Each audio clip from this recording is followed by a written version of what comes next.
ingeniero doctor Víctor Carlotto del Instituto Geológico Minero y Metalúrgico, que además de ello tiene una gran virtud, es originario del Cusco, donde justamente se hizo una federación de culturas para hacer el incanato, y él más bien se dedica ahora a la parte de la explotación responsable de los recursos naturales.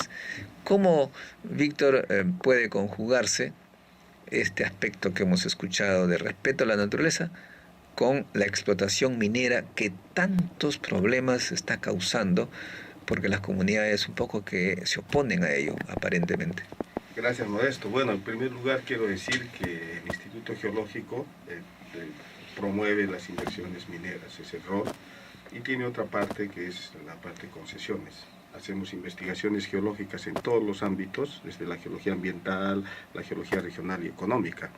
Respecto a tu pregunta, y ya para resumir por razones de tiempo, la doctora habló de la planificación de los antiguos, los incas, que fueron grandes mineros, ¿no? Los ambientalistas dicen que en la época inca no había minería. Caral, en Caral vemos el nacimiento de Machu Picchu, es trabajo en canteras para construir ciudades en piedra, pero era planificado y era organizado, utilizando bien los territorios.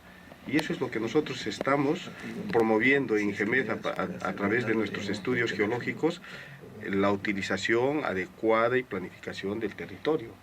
Y todos los estudios, la zonificación ecológica y económica que hacen Cajamarca, en realidad no es como debe ser. En primer lugar, lo que es zonificación ecológica y económica simplemente es la evaluación y el diagnóstico de los recursos que tiene una región.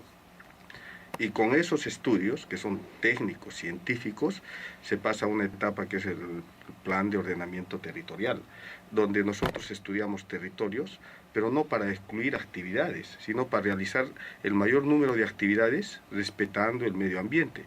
Ahora, si nosotros nos vamos a un extremo de decir que nosotros no debemos tocar el medio ambiente, bueno, los primeros que contaminan son las ciudades. La expansión urbana en Cusco se expande hacia el sur de Cusco y se ha destruido miles de hectáreas de humedales, en Lima igualmente y en todas las ciudades. Entonces, si nosotros vemos y queremos ver una actividad X y decir que vamos a excluir, eso no es correcto.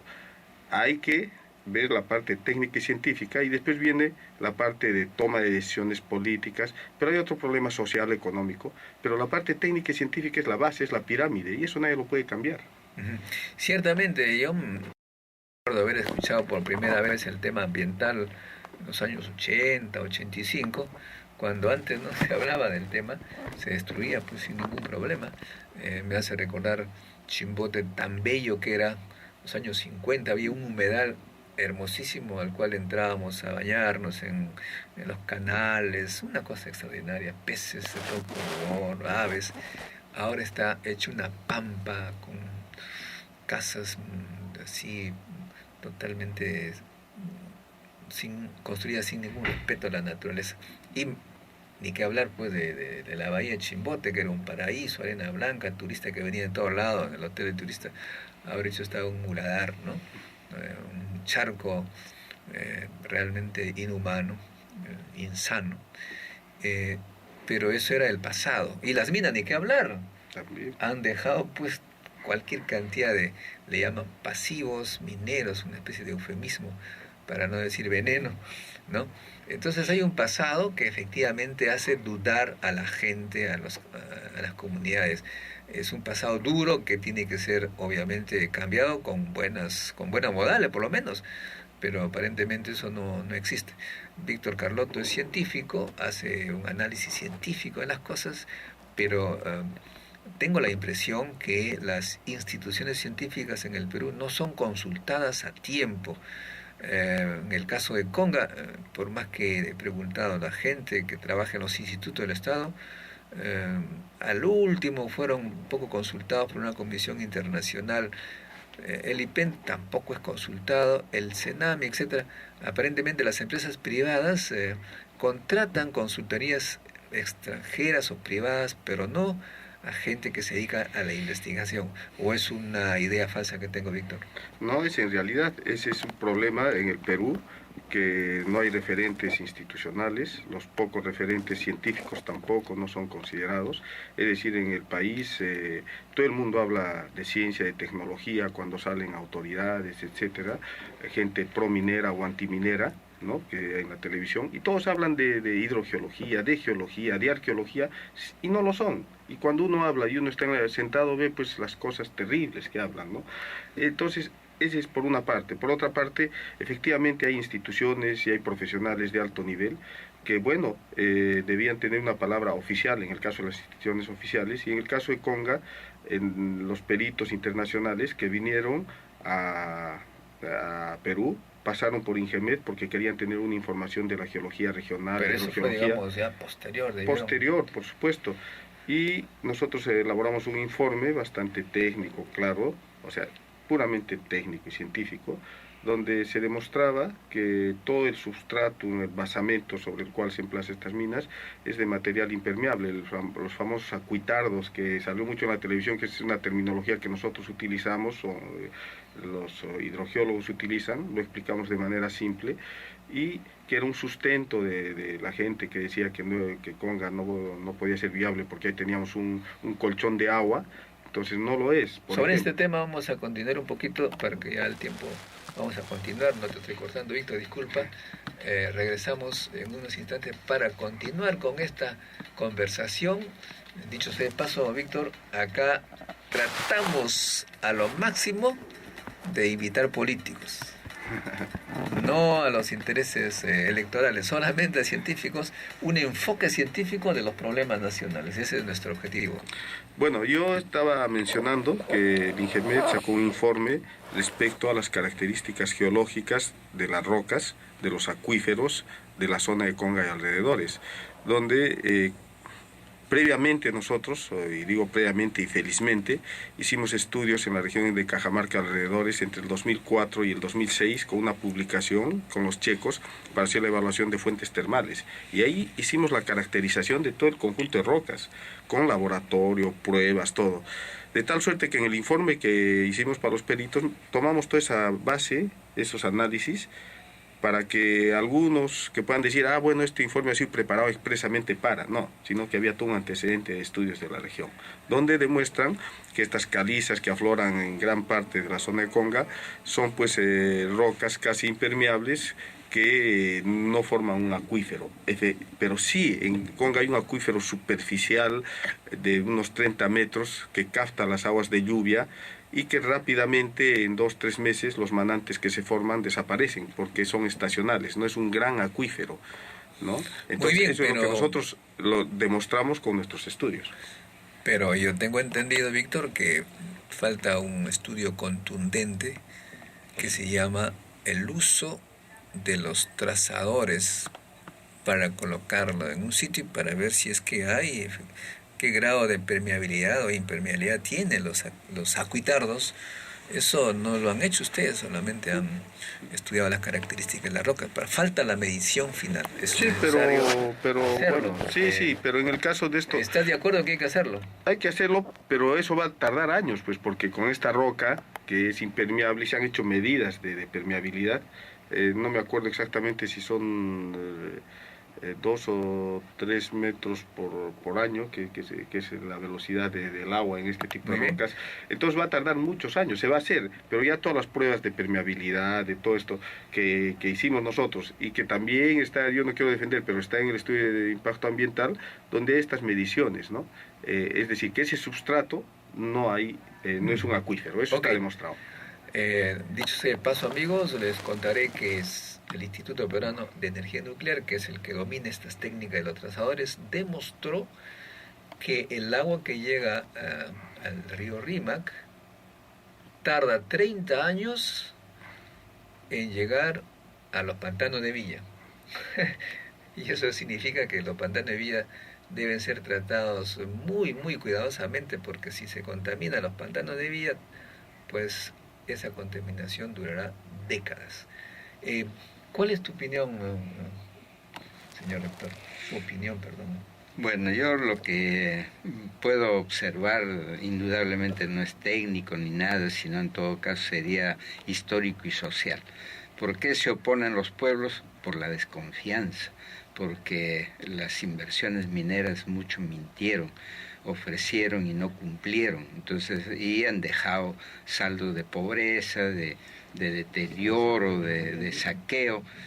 Han visto los pueblos que los que se enriquecieron fueron pocos y que la población quedaba siempre en la miseria, de tal manera que un asunto a corregir es que verdaderamente que si va adelante respetando la naturaleza, no destruyéndola. Yo soy cajamarquino, indudablemente que a mí me interesa que se respete la agricultura. Es una zona agropecuaria y está dejando de serlo. Un campo de todos los tonos de verde, pues ahora ya eso ha variado.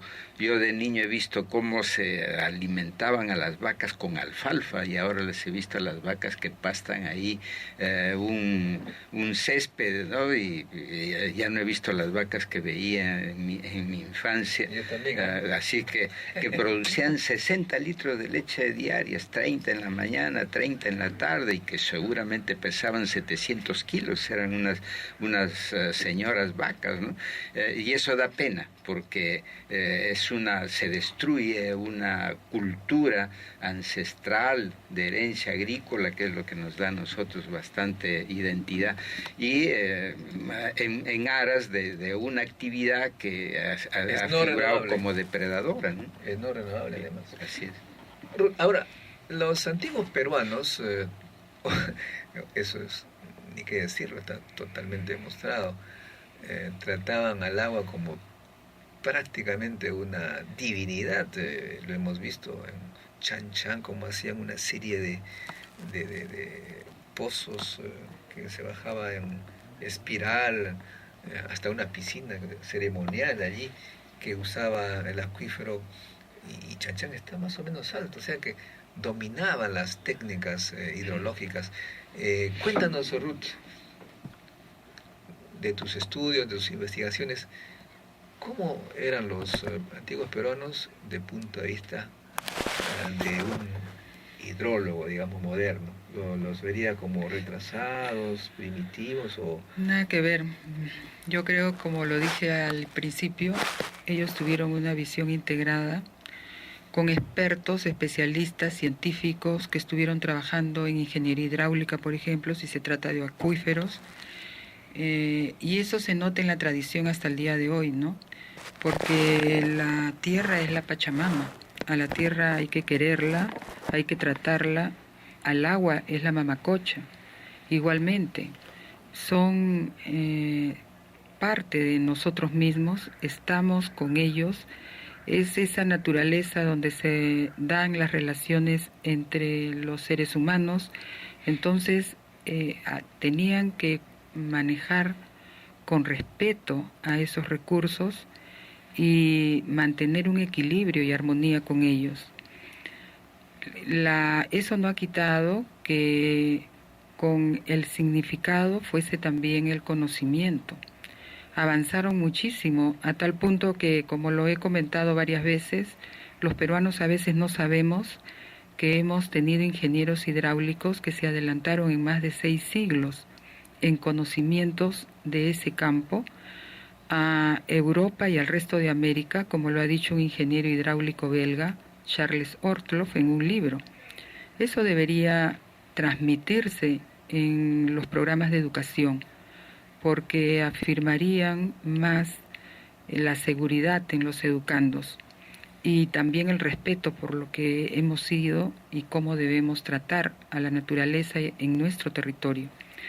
Igual ha sido en el campo agrario, en la genética. Por ejemplo, para retornar a la parte hidráulica, la tecnología de las amunas. Pocos saben en qué consistía. Eso que has mencionado del manejo de la napa freática a través de galerías, ese es un aspecto. Pero el manejar la napa freática para poder irrigar los campos de cultivo a través de una visión de un río como cuenca, y no como ahora se hace, que políticamente una cuenca puede estar en manos de 3 o 4 presidentes regionales. Había una administración del agua con autoridades jerarquizadas y el agua se cuidaba y se trabajaba adecuadamente de acuerdo a las características de cada parte del territorio. En el caso de las amunas, sembraban agua en toda la Sierra de Lima y luego esa agua sembrada que la transportaban a través de canales hacia lugares geológicamente adecuados y por tanto había una participación de especialistas con conocimientos en geología, además de la ingeniería hidráulica, que estamos viendo que la recuperaban el agua en los puquios o manantiales equidistantes, y de allí salían los canales de riego. Entonces el río podía estar seco, pero no le faltaba agua a los campos de cultivo a lo largo de la cuenca. Esa tecnología se ha ido perdiendo y es muy importante, sobre todo en esta etapa que estamos entrando al cambio climático con el calentamiento global. Entonces yo creo que hay aportes del Perú al mundo, como por ejemplo esto de manejar los recursos de manera transversal, no como lo hacemos hoy en día dándole atención a la costa o separando esta de la sierra y la selva aparte de las otras dos. Era un modo transversal de manejar los recursos a través del intercambio. Bueno, muchas gracias, doctora Ruchadi, doctor Iván Rodríguez, doctor Víctor Carlotto, puro doctor, ya que es un panel de lujo, tratando un problema del Perú antiguo, moderno, innovador, inventor, investigador, cómo nos miran del extranjero, en las agencias que analizan la productividad científica. Amigos, ha sido para mí un gran placer estar con 3 personalidades de la ciencia y la tecnología. Y no se olviden, ellos van a estar en el Encuentro Científico Internacional que comienza el 31 de julio. Tienen que inscribirse porque se van a quedar sin lugar. www.encuentrocientificointernacional.org. La Universidad Ricardo Palma va a estar presente, doctor. Por supuesto que sí. Estaremos allí entonces. Hasta la próxima semana.